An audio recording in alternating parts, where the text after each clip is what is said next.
Hello friends, clients, and fellow financial advisors. My name is Ron Bullis and I am the CEO and founder of Lifeworks Advisors. My guest on today's show is the CEO and co-founder of one of the fastest and most innovative RIAs in the wealth management industry. To date, he's raised over $58 million of venture capital for his firm, and he's challenging the traditional asset-based fee model in our industry. His story is unique and compelling, and his personal mission for transforming the wealth management industry is contagious. I have been looking forward to this conversation for a long time. Welcome to the Future of Advice, Andrews Jones. Great to be here. Thanks for having me. I have been following your firm now from the sidelines for a few years. Very excited to have this conversation. We were introduced by a mutual acquaintance that said the two of us should connect because we're both trying to challenge some of the status quos in the industry and have some similar viewpoints on things like clients' best interests, the fiduciary rule, business models, things like that. So I've got a ton of questions for you. Yeah. But let's start with something right off your bio on your website. You list two reasons for kind of the connection back to the wealth management industry. Sure. And you came from technology, VC, investor to wealth management, which is maybe there's not a normal path, but you kind of took an interesting road to get there. But you list something that I want to just maybe start us out with. Actually, you know what? Let's do this. Let's back up a second. For those that don't know about Facet Wealth and what you guys are doing, just give an overview of the firm, when you started, how many employees, where you guys are at. Yeah, so at Facet, we are basically building financial planning the way that it should be. We see this enormous hole in the industry where you've got about 38 million households that have more nuance and complexity in their financial life than what a DIY digital solution like a robo-advisor can really help with, but they don't have the asset base that's interesting to traditional advisors. So these 38 million households, they represent like $44 trillion of assets. So it's not that they don't have money, but about 40 trillion of that is either in primary residential real estate or some sort of retirement account that a traditional advisor can't fee on. So like it's tied up in their 401k or 403b or something. Exactly. Yep. And so these people have financial planning needs, right? And when we talk about financial planning, we're not talking about, here's a 200-page e-money plan. By the way, the answer is a 7% commission annuity, right? We're talking about things like cash flow, what's coming in every month, what's going out. Starting a family, how should I think about saving for my kids' college when they're not even born yet? How do I think about paying for remodeling the guest room and turning it into a nursery? I mean, we have this tagline, which is that every decision is a financial decision in your life. And so we really view that financial planning needs to take into account every aspect of someone's life. We don't charge an asset-based fee. We charge a flat annual subscription that's tied to the services we're providing. So it really is this is what you're paying for and this is what you're getting, and we can draw a very clear line to the value that you're receiving for the money that you're paying us. We're totally virtual, so I know we'll get into that in a little bit, but the company is in, I think we have employees in 42 different states. We have about 300 people on the team right now. So your payroll department loves you. Yeah, exactly. Pretty sure we outsource that. But yeah, so we have people in 40 different states. We have clients in all 50 states. And yeah, I mean, we just see this enormous opportunity of folks that need the help, but there are no good solutions in the industry, or minimally good solutions for them. Yeah, I mean, I couldn't agree with you more. I think that there's, I've seen it over the 14 years I've been in the industry, right? That either advisors they've been coached to have a minimum asset size, right, or a minimum account size. And what happens is you find these people that have money tied up in a 401k or a 403b, and because it's not billable, they sell them some insurance or a crappy annuity product and move on. Yep. 100%. And that's the way it is. So, your co-founders of Facet you guys all share some interesting stories about family connections to the industry. Yeah. Let's go back, because I found it really interesting that you're talking about continuing your mom's legacy. So your mom was involved in the 401k space. Tell us a little bit more about. Yeah. So first of all, I'll say, we're all born with, with certain advantages, and my number one was the mother that I have. She's been an amazing influence in my life, and we're very close. Which is awesome. She was at Fidelity for most of her career. Okay. Spent, I think, about 20 years there and worked on the team that built their whole 401k business into what it is today. And so when she talks about her legacy in financial services, one of the things that she's the proudest of is that she's helped millions of Americans save for retirement. And so when I think about what we're doing at Facet is, our goal is to help millions of Americans have a better financial life in general. And so I think it's a really nice continuation of the work that she's done, and just sort of as the industry has evolved and takes into account more and more what people actually need and how to help them live a better life and putting the customer first. I see that as a really nice way for me to kind of be in the family business, so to speak. Yeah, that's awesome. I think that it's easy for those of us in the industry sometimes to lose connection to the fact that the ripple effect of what we're doing over a long career is touching thousands, tens of thousands, in your mom's case, millions of people. Yeah. Your work. That's awesome. One of the things that we, I think, has allowed us to build the culture that we have internally, and one of the reasons why we're able to have a 300-person totally virtual workforce is that everyone is really tied into the mission. And we actually have a Slack channel that's called Dreams Made Possible. So our internal communications tool, right? It's this channel is called Dreams Made Possible, which is every time one of our advisors helps one of their clients hit a goal, they post about it so the whole company can see. And we get like 3 or 4 of those a day. And it's starting a family. We have pictures of kids that have been born that show up all the time. We have here's the first house that someone got to buy. There's all sorts of, and the goals are sometimes we have people who ask us about how can I save to go on a 2-week beach vacation with my family, and then they send us a picture of the whole family at the beach. These are I think this is the real goodness in financial planning, and this is where we actually are in a noble profession. If we do it the right way. Yeah, and I love the word noble. My business coach used that word years ago when I first met him. And it's framed everything we've done at Lifeworks too, right? Getting to have the blessing of tagging along with our clients through both the ups and downs and watching them turn their money, their life's work into the things that matter most. Yeah. Right. It's an amazing profession to get paid to do that. Yeah. Right. So each of your co-founders has an interesting story. I read them. The corollary, right, is that it connects back to they had a family member or a loved one that was maybe being sold a product. I want to read something off of your bio, and then we're going to dig right into something that shouldn't be controversial in our industry, but it still is. Yeah. So here's a quick quote from your bio. In 2015, the U.S. Department of Labor proposed the fiduciary rule, which would have required financial advisors to act in the best interests of their clients. The pushback from the industry was fierce. If this rule was passed, the industry said, 8 million households would lose their advisor relationship because their advisor could not afford to both service them and act in their best interest at the same time. And this is the line I love. This was the industry basically admitting that its business model was to take advantage of clients. That's the second paragraph on your bio on your website. Yeah. Expound more on it. Well, first of all, I'll say our internal comms team made me tone that down. I usually like to say this is the industry publicly admitting that they're screwing 8 million of their clients. If that is their reasoning, is that, hey, we can't afford to both act in their best interests and service them at the same time, and yet here we are still sending them a bill every month or every quarter or every year, then what are you doing, right?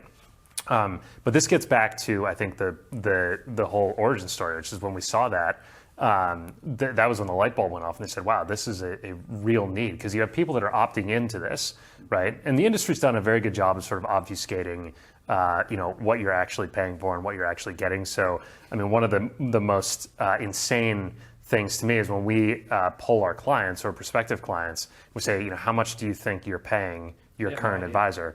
A lot of them say, I don't pay my advisor anything. And it's like, how do you think these folks are making money? It's a huge, and look, I think I will temper this a little bit by saying that it's easy to sort of, throw stones at the industry. I think that there are a lot of individual advisors who are in this for the right reasons. Yeah. But the way that the incentives are just structured, and also sort of how the norms have been established, they're all benefiting off of sort of industry pricing structures that started decades ago. Yeah, and I would agree with that. I think I've met a lot of really great advisors, and I bumped into some ones that I think should be ran out of the industry. Everybody knows those. I do think the average individual advisor is in it for the right reasons, but the legacy of our industry, maybe the pedigree, is packaging products and selling them, Yep. right? It was access to the stock market. Then it became, kind of confounded or correlated with insurance and then mutual funds, and then, away we went. Yeah. The large firm that I started my career at, when I got into fee-based financial planning, I was one of maybe, several hundred advisors that was there. And they're a great firm, so I'm not meaning anything derogatory about it, but they had to take this position that while we were engaged in fee-based planning with a client, we were acting as a fiduciary. Mm-hmm. And then when we delivered their plan and the client signed off on it, we could then go back to selling, and our relationship would magically transition back to a broker-dealer relationship. Yeah. Right, and I think part of the reason was they had proprietary products, and they were, like, let's say they were really good products, they are, but I had to somehow tell myself, and this is when the light bulb went off for me when I got into fee-based planning.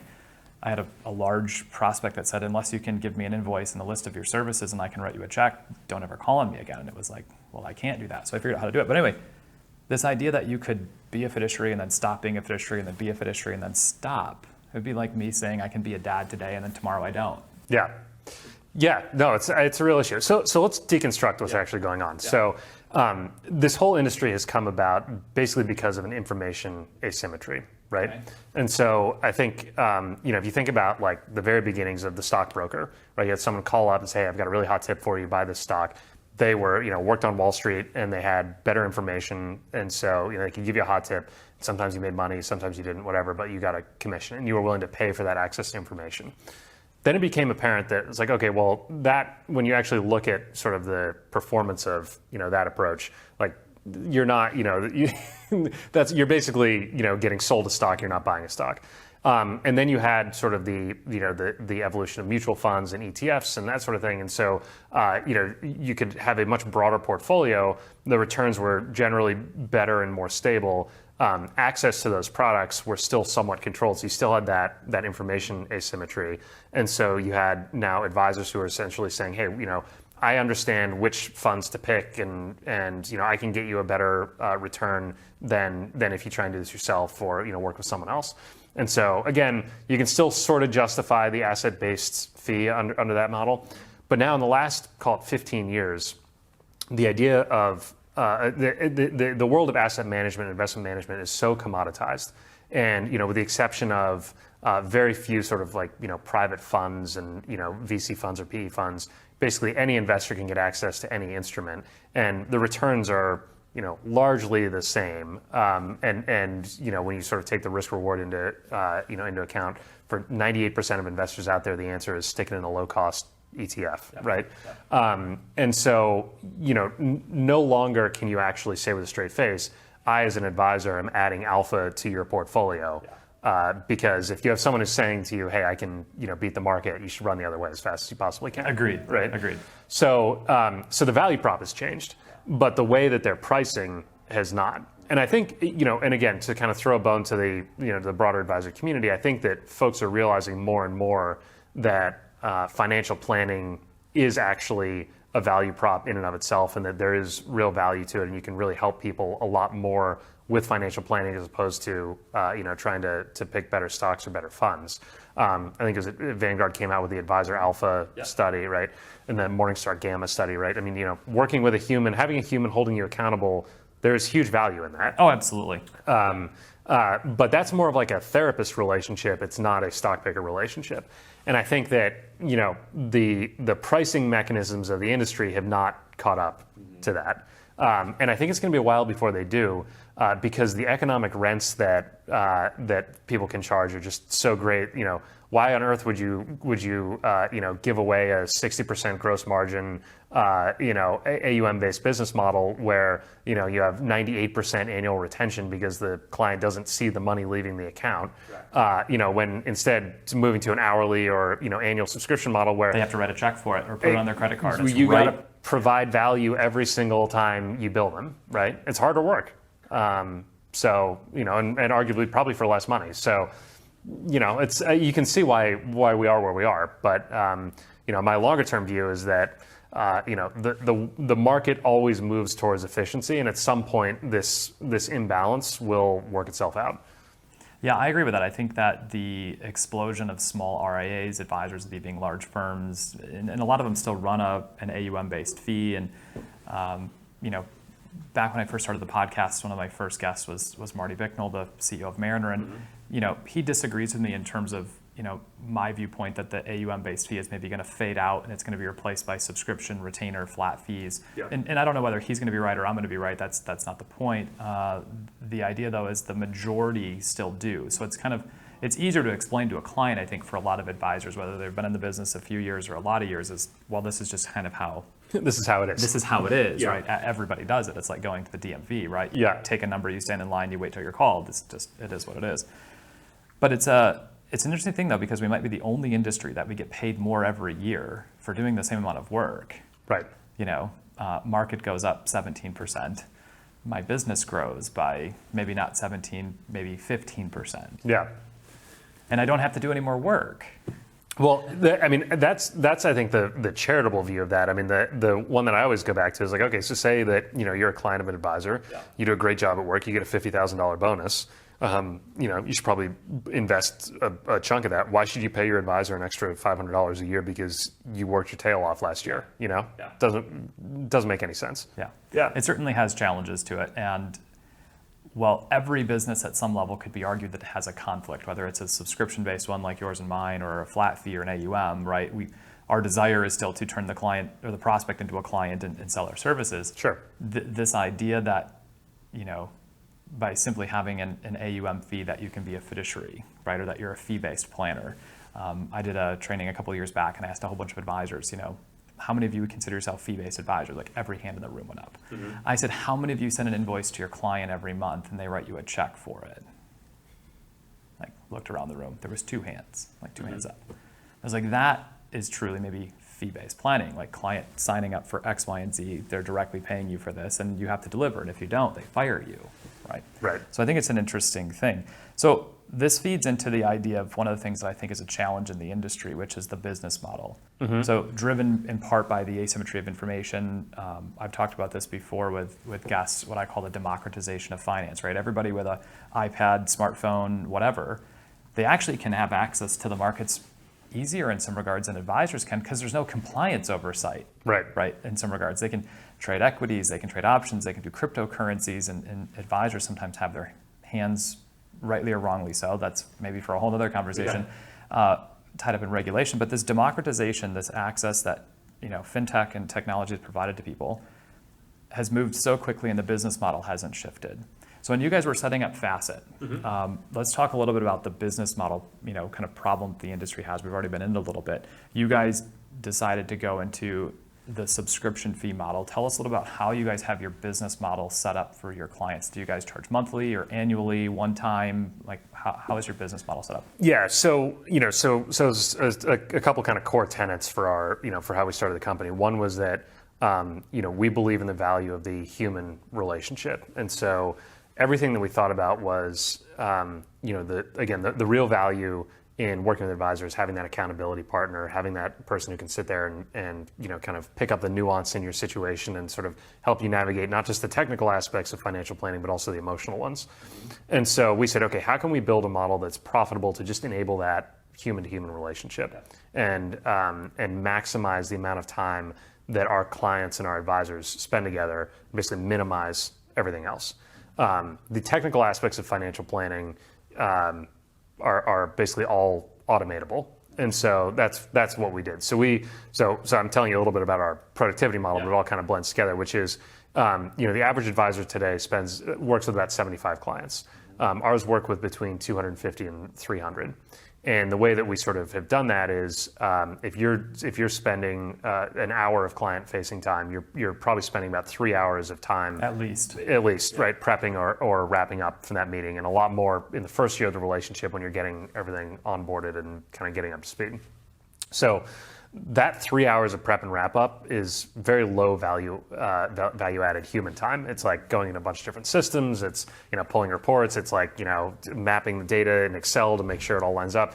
Again, this is all stuff that technology can solve. So kind of going back to my tech roots, we built a platform that essentially eliminates that 3 hours of non-client facing time and automates the vast majority of it. So, our advisors are prepping in 10 to 15 minutes for a client meeting. The quality, I would argue, has actually gone up because they can spend a lot more time covering a much The things broader that clients spectrum. actually care about. Exactly. Yeah.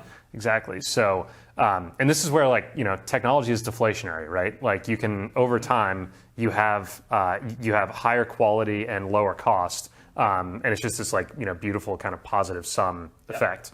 So, that's essentially what we did. And then we said, okay, well, given sort of how our supply side is going to look, let's figure out how we price it so that it's accessible to more clients, it's accessible to a broader market. And then let's think about how we price it so that it's totally transparent and totally we're on the same side as the conflict free. Yeah. And so that's how we arrived at the subscription model. And basically we have an algorithm. When we onboard a client, we look at sort of all the different things we're going to be doing for them. We have a two-step or a two-call sales and onboarding process where we gather a bunch of data about the client ahead of time. And so we have a very good sense of, okay, here's how much. This is before they've signed up. So you guys are doing Correct. some kind of pre-work discovery that's leading to what some people might kind of call like the offer or the client engagement letter or something like this. Exactly. Okay. Yep. And so in the first two calls, they meet with one of our client success managers who are typically not CFPs. Yep. And then basically based on what we find out about them, we number one, come up with the right price. To give you a sense, our average client pays us $2,600 a year. Okay. So and we've sort of run the numbers on that, and if they went to a sort of traditional advisor like a big shop, they'd probably be closer to $6,000 or $7,000 a year, if they could even more. Because we have a lot of clients. We only manage money for 50% of our clients. We'll get into that. I want to get into that one for sure in detail. Yeah. And actually, while we're on this topic, 75% of our clients have never worked with a financial advisor before. Really? Yeah.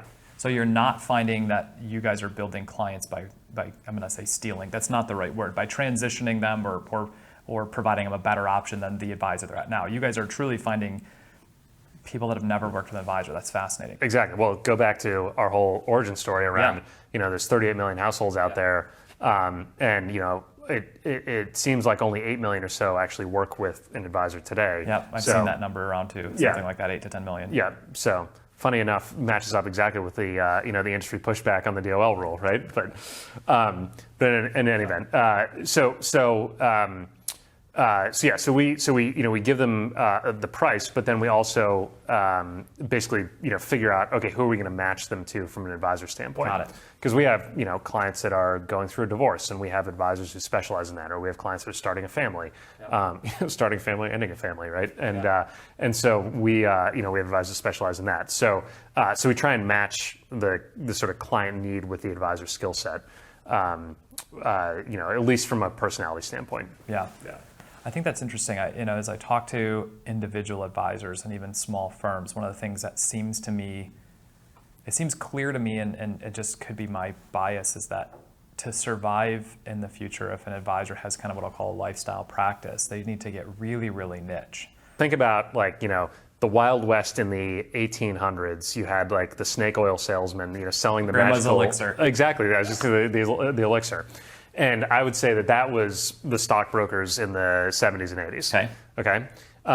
And then you have where I think we are now is sort of like the village doctor phase, where this is maybe 40s, 50s, where you basically are differentiated by geography and relationships. Yeah. And so you've got someone who's sitting in a small town who is a known entity, and everyone within 30 miles of them is their patient. And I would say that's largely how advisors differentiate right now. Yeah. You think about, pick your small town in the USA, you've got a set of advisors who are sort of like the pillars of their community. They develop business primarily through referrals from existing clients, or by doing things like, sponsoring the local charity events, golf outings, school boosters. Right. I would argue that is not a differentiator, and I would think when you're working in a commoditized world, which we've already established as asset management is, the way that you sell is through relationships. So this all follows, the only way you differentiate is through relationships. So this all makes a ton of sense. But I think you hit the nail on the head. The world that we're moving to is around specialization. And if you think about what the healthcare industry looks like today, you might go to New York to see a specialist for whatever ailment or it is that you have, or if you have like a certain type of surgery that you need to have, there might be a doctor in Minnesota who's the best person to go and see that. And we live in a world now where you can do that, right? Like you don't actually need to sit down face to face with your advisor. Like I would much rather have a video call with my advisor and talk about, the highly specialized planning that I need, instead of like, I can get in my car and drive down the street and then I got to deal with parking and like getting my parking ticket validated and all that. Like there's a lot of like, sort of legacy stuff that's still out there that I think fast forward a few years from now, it's going to disappear. And I don't think there's anything wrong with a sales business model, right? I actually think that the work that, I own a bunch of insurance, both personal insurance and work insurance and health benefit. Like there's a valid reason to have a distribution model where people are paid a commission and it's product based. That's great. We should just, though, try and get the industry to agree on, let's make sure the titles are clear to the client. Yeah. So the client doesn't think they're getting the cardiac surgeon when they're getting the village, doctor, right? Totally. And also like, there's a disintermediation between the person who's doing your planning and the person who's selling you stuff, right? So like this is one we run into all the time where we help our clients with insurance. So first of all, actually, let me back up, which is, I talked about our sales and onboarding process. Let's get back to that. Yeah, but so we don't comp our planners on sales at all, right? So none of our planners are expected to develop business to sell a client or to sell a product. And that's, I think, a super important part of our sort of like conflict-free model. But there are all sorts of things where the right answer for the client is you need some sort of financial product or additional service like estate planning, and so and insurance is my favorite one because it's illegal to not take a commission. Correct. Yeah, right? The products themselves have to have it built into the contract. Yeah. And if you don't, it's some form of rebating or absolutely. We've run into this one too. Yeah. So we donate all those commissions to financial literacy programs. Interesting. Yeah. Because we say, hey, like we can definitely get you best execution on this. Yeah. But rather than you think that we're taking money on the side, like hey, here we're sponsoring a school in Baltimore to with a financial literacy program. So that's how we kind of work our way around that one. But I think that there's a disintermediation in general where I think you can have someone who is they are paid to be the planner and they are paid to be the fiduciary. Yep. They might recommend a product and I think it's also totally fair game to say, hey, you know what? We have 3 or 4 preferred providers who we've vetted and they are fiduciary products. Yep. We can get it with our fiduciary lens. We can recommend these products. Yep. And you can choose which one you want, but I'm not going to make any money off of it. And I think, and the person who's selling one of those products, like they should, however that business model set up, they want to make a commission off of that. Again, I don't disagree with that, but I think that you can disintermediate the two roles, and I think that's going to be super important. Yeah, I had a friend call me. He's a partner in what I would consider to be a large RIA, but the industry would consider it small. I think they manage like $600 million of assets. Mm-hmm. He's in Michigan. And when he saw the PR release about, Mariner acquiring Advice Period, and there being some, partnership there with those two guys, he's like, should I even be trying to grow my business and like hire advisors and build a business, or should I just? And I said, well, I think you got to get really clear on what you want. Yeah. Right. Do you want to have 100 to 200 clients that you know intimately, and you have a fantastic income from it? Arguably, like maybe we're overpaid in this regard. Or do you want to try and go out there and like build equity value? And then yes, you're going to probably have a little bit of a harder run at it unless you find some specialization or technology that you're going to add to your piece. Mm-hmm. And he just kind of like, said, well, I'm not going to do either. I'm like, okay. You're going to be stuck. Yeah. Right. So I think there's some agreement there. So let's talk a little bit about you came from technology and venture capital. That was your background before you got into wealth management. You started building the technology as soon as you built the RIA, or did you build some of the technology platform and then open the RIA? Just talk to us a little bit about the way that you view investing in technology right? And as an operator. yeah, maybe as an operator, maybe this is a little bit of the chicken and egg thing, right? Yeah. We built the RIA and then realized there wasn't the technology, and so started the joyful process of building technology. Yeah. How did you guys come about that, and where does technology sit when you're thinking about investments, CapEx, both as an operator and kind of growing it? Yeah, for sure. This could be its own podcast, but so the short answer is it was all concurrent. So one of our other co-founders, Brent Weiss, was a partner at actually very similar to your friend, right? At a several $100 million RIA, and he was the one. And by the way, back to our origin story, you mentioned the mother thing. Yeah. We call it a tale of three mothers, right? So there's my mom at Fidelity. There was Brent's mom, who he as a partner in this wealth management firm couldn't actually provide service to her because she didn't have enough. Yeah, and then our third co-founder, Patrick, his mom was a mailman, and she delivered mail for her whole career. She had $350,000 or something like that saved, retired, went to Edward Jones, and they tried to sell her on an annuity. And fortunately, she called him, and he talked her out of it. But that was like that was the mother trifecta. Yeah. But in any event, so when Brent and I first met, and I sort of described what I saw was this macro problem, he said, "You have no idea." He said, "I have sat down and timed how much time it takes for me to do certain things and to service clients. Like, it just doesn't make any sense." Yeah. And he comes from the wealth management world, so he had no technology background. Yeah. And so we had two other technical co-founders, and we basically the first 6 months literally just sat in a room and watched him work. And just saw the problem after problem after problem. Yeah. And so we had 25 beta clients that we brought in. We didn't charge them anything, and did financial planning for them. And he went through and basically did his whole process. And so we said, okay, well, this spreadsheet, here's where duplicate data entry is happening and that sort of thing. And so we literally sat there with a stopwatch and timed the whole thing. And then from there, we were able to kind of build the theoretical financial model, and then figure out, okay, where's the sort of highest and best, so the next dollar investment for technology, what's the biggest thing that we can sort of knock out? Yeah. And so I think to your point, you guys did it the right way too, which is that you have to start with a process and then you build the technology around it. Yeah. And I think one of the bigger problems in the wealth tech space right now is that you have a lot of companies that are selling sort of one-size-fits-all technology when you have advisors who have disparate processes all over the place. Correct. And then advisors wind up, and this is not to interrupt you, this was where my head ran into the wall. And when I left a big firm, I thought, I'll get to pick my technology, we'll have this amazing client process, and next thing you know, it was like, well, we need this technology to service these clients and some of this technology to service these clients, and then we got to get this other technology to connect the technologies. And next thing we knew, it was like, we have 15 different software things, and people were like, well, tell me about your software stack. And it's like, I hate that. The idea, I want to have a system that runs my business, right? And so I agree with you. I think there's lots of technology out there. In fact, Kitsis has this map of technology providers. I call it this maze.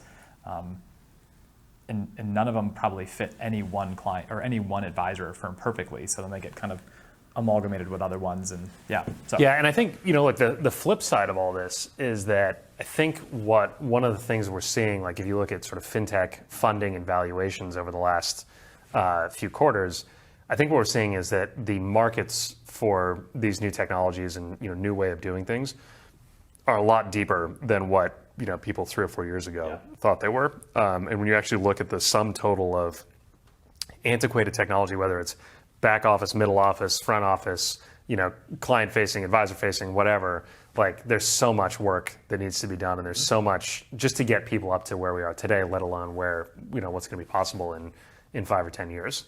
I don't mean to say, I feel like I've been knocking a lot of things in our conversation, but I will say I'm very long fintech. Yeah. No, that's awesome. So this is a perfect segue then to talk about the future of financial advice, right? So you've laid a big one out there that I think, I might even just ask you to keep expounding on this one, but where do you see both the industry and the relevancy of an advisor being? Well, let's make those two separate things, because those are different. Where do you see the industry being? Well, let's start with the advisor. Okay, start with the advisor. Yeah, because I think this is a good bottoms up thing, right? Which is let's go back to first principles of why do people work with an advisor? Yeah. it's because you have the human interaction, you build a relationship, you rely on their expertise, you want someone to hold you accountable, you want someone to kind of, share in your journey, you want someone to tell you like, hey, it's going to be okay, or like, hey, I'm giving you permission to do this, right? It's amazing. I mean, you've probably experienced this too, right? It's when you're getting ready to make the largest decision of your life, you want to look somebody in the eye, even if it's over a Zoom call. Yeah. And you want to have somebody else there when you make the decision. Yeah. Right? Exactly. That's it. I mean, most of my clients, I always, when we look at it, they're bright, savvy, sophisticated. Either they've owned businesses, they've been executives, they've been engineers. It's not for lack of knowledge and sophistication and ability. It's truly just they're smart enough to recognize that these big decisions should have some outside voice to them. Right? Yeah. There's wisdom there, I guess, is what I would say most of our clients recognize. Yeah, totally. And it's also interesting, it's like there's no real benchmarking for your financial life, right? You can't be, like, I don't know how old you are, but someone at your Almost age. 40. Okay, but like people in their, mid to late 30s, look very different, right? And so there's no real way to say like, okay, well, I'm 38, I should have this much here and I should have this much in retirement. Yeah, exactly, right? Because you also have 4 kids, right? I'm roughly in your age, and I have no kids. I'm not married, right? So like my life should be very different. My life is very different, and so so there isn't any one sort of like place you can go to get a DIY answer that says like, oh, okay, well, here's where I fall in this benchmark, so I should be, I should be fine. Like you have to have that that face-to-face, the trust relationship. So if we're in agreement that that's where an advisor's value lies, and I think more and more people are going to realize that over time, and I think that consumers are getting smarter about this. Like if I had to take a bet, like a huge macro bet, like I would always take the side of the consumer will know more and understand more tomorrow than they do today. And so you have to take that into account.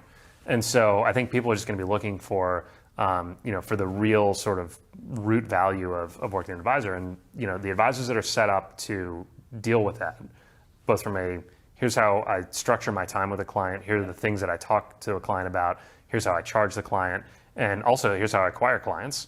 Because you actually want to be acquiring clients in the context of these bigger life questions, not in the context of retirement planning. Correct. Right? or returns. Or returns. I mean, I talk to probably more advisors than you do, just because of how I'm going into the industry, and I'm still amazed at how many of them set their value prop on comparing their portfolio to somebody else's. And there could be some value there, right? But it's selling your value on returns is setting yourself up for absolutely getting your knees cut out underneath you, right? I mean, it's just danger. Total danger. Yeah. So anyway, so the advisors that set their businesses up that way, I think, are going to be the ones that win. I also, I do think that, and it pains me to say it because I really like the independent advisor community, and I think that there's a lot of goodness in how the standard of advice has evolved over the last decade or so, and how like there are a lot of really good people in this industry, but I'm long-term fairly bearish on sort of the independent advisors, and so I think there will be consolidation there.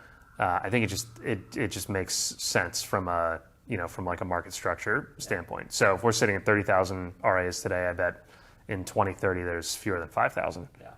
Well, in some regards, I think I would also agree with you. It has to, because unless that advisor is partnered with somebody who's doing, back office work, let's say, just to pick on something like portfolio management, trading, execution, clearing, an advisor shouldn't be positioning themselves to a client, in my mind, as being the person who's doing the investment research, doing the due diligence, building the portfolios, running the operations, managing their team, and, oh, by the way, still focusing on your plan. I mean, it's just impossible for one person to do that. And you have to get to a certain size and scale, or be willing to constrain your income and take the revenue from your firm and hire to those people. Yeah. Which I think for advisors who step back and look at it, if they want to build a business and they want to play the return on the equity side, great. There's lots of opportunities out there for it. I don't think most of them actually do. I think most of them want to play the cash flow maximization, right? The lifestyle practice game.